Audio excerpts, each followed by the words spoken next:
अशा कुठल्या छोट्या-छोट्या गोष्टी असतात वास्तूमध्ये, की ज्याच्यामुळे झोपेचा प्रॉब्लेम येऊ शकतो किंवा ओव्हर थिंकिंग करायला लागतात लोकं? दोन गोष्टी आहे, की सर्वात पहिलं आपल्या शरीरावर काम करणं गरजेचं आहे. सर्वात पहिलं सुरुवात आपल्या शरीरापासून, आपल्या मनापासून, आपली थॉट प्रोसेस. त्याच्यानंतर ती एकदा ओके केली, की त्याच्यानंतर सेकंड स्टेजवर आपण आपलं एन्व्हायरमेंट धरू शकतो. मग वास्तूचा विचार केला, की ते शास्त्र वास्तूमधल्या ऊर्जेचं संतुलन प्रस्थापित करण्याचं शास्त्र आहे. मग ऊर्जेचं संतुलन म्हणजे काय, की जसं आता आपण बाहेर बघितलं, पृथ्वीवर जीवसृष्टी आहे, बाकी दुसरीकडे कुठेच नाहीये. मग इथेच का आहे, अजून दुसरीकडे तर कुठं सापडले नाहीये. मंगळावर नाही, शुक्रवार नाही, चंद्रावर नाही, कुठेच नाही. पण पृथ्वीवर आपण जगू शकतो, इथे आपण स्थिर राहू शकतो. म्हणजे पृथ्वी 1600 किलोमीटर पर अवनी, आता आपण फिरत आहोत तरी पण आपण स्थिर आहोत. हाऊ कम? लक्षात. मग पृथ्वी स्वतःभोवती फिरते, सूर्याभोवती फिरते, आपलं संपूर्ण गॅलेक्सी आणि हे सगळं कित्येक लाखो किलोमीटर्स पर सेकंडच्या स्पीडने पळतंय. एक ऍक्सिडेंट आजवर नाही झालेला. म्हणजे आपण टेस्लाच्या गाडीचा ऍक्सिडेंट झालेला बघतो, हायएस्ट टेक्नॉलॉजी असलेली, परंतु स्पेसमध्ये कधी ऍक्सिडेंट झालेला बघितलाय का? नेव्हर.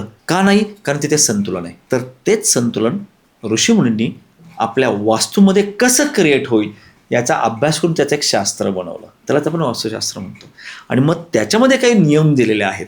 मग ज्यावेळी त्या नियमांना धरून ती वास्तू बनते, आणि त्याचबरोबर त्याच ऋषीमुनींनी शरीराचे शास्त्र दिलेले आहे, आयुर्वेद दिलेलं आहे, प्राणायाम मेडिटेशन त्यांनीच दिलेलं आहे.